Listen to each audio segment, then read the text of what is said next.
Alright, how we doing everybody? This is the study guide video for the features of functions power focus area. This is specifically dealing with objective 4, which is relating the domain and range of a function to its graph.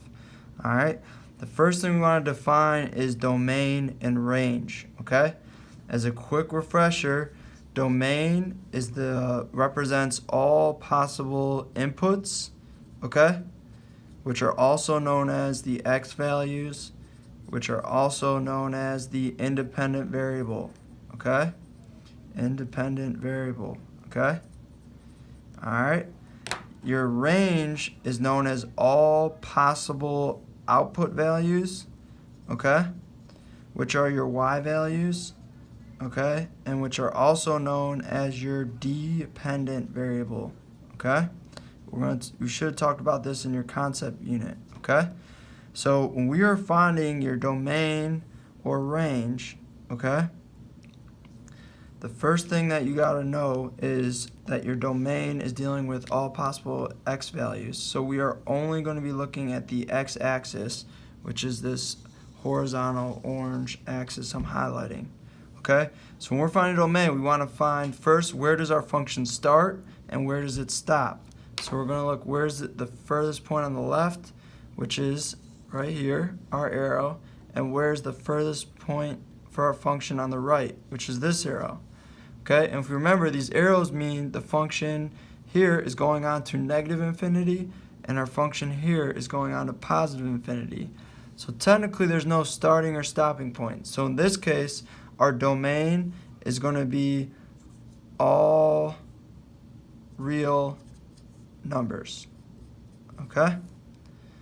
All right, so our range is when we're going to be looking at our y-axis, because range is defined as all possible y values or outputs, okay?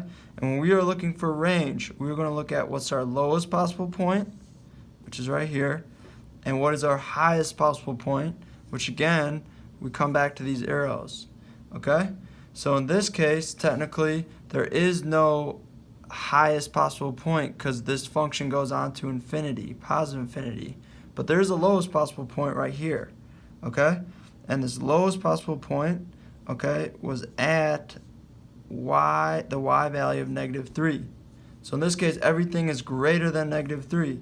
So we're going to write inequality to represent that. We're going to say all our y values are greater than -3, and because this is a solid line and a solid point right here, we're going to say greater than or equal to -3, okay?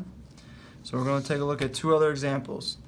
All right, here, okay, when I find our domain, again, I'm looking at my x-axis because we're finding all possible x values. So domain, where does it start? Okay, it starts right here on my x-axis, which is at 2. Okay, where does it stop? Well, technically it doesn't stop because we have an arrow, which means that the end behavior goes on to positive infinity. So in this case, everything is greater than the x value of 2. So I'm going to write inequality again. Since domain is dealing with x values, I write x, and they're greater than 2. And because the starting point is a solid dot, I'm going to put greater than or equal to 2. Okay? For range, I'm looking at what's my lowest possible point and my highest possible point, okay? So my lowest point for this function, okay, according to my y-axis, is right here, okay? There's no part of my function below that dashed line. So my lowest possible point is at 5, okay? The highest possible point, again, brings me back to this arrow, which means it keeps going on and on to positive infinity, to infinity and beyond. Okay, so my range then is greater than 5. Everything's greater than the y value 5, so I'm going to put an inequality with my variable y, and everything is greater than, and it's equal to, because it's a solid dot, 5.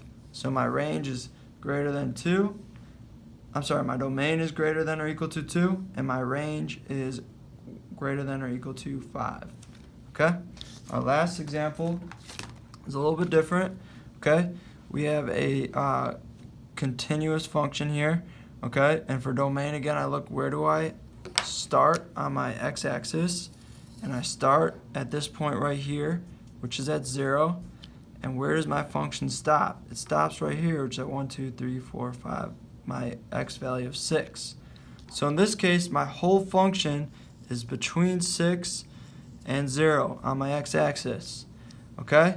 So when I write an inequality to represent domain, okay, we're going to go over this in class a little bit more, but I create an inequality, okay, with my x value in between my inequality symbols, and on the outside of this inequality I put my starting x value and my stopping x value. So what two values are my function in between? And because these are solid dots on the end, I put equal to signs underneath my inequality. Okay, and for my range I do the same thing, but now I'm looking at my y-axis. Okay, and what is my lowest possible point, which is again at 0. What is my highest possible point? It's right here, which is 1, 2, 3, 4, 5, 6, 7, 8, 9. Okay, so here again I'm going to write a similar inequality, but range deals with your y values, all possible y values. So again I create a similar inequality, okay, and here my inequality, the lowest point is at 0 and the highest point is at 9, and because I have solid dots, it's going to be, I include an equal to sign under my inequality, so y is going to be greater than 0 and y is going to be less than or equal to 9. Okay, and that is it for domain and range.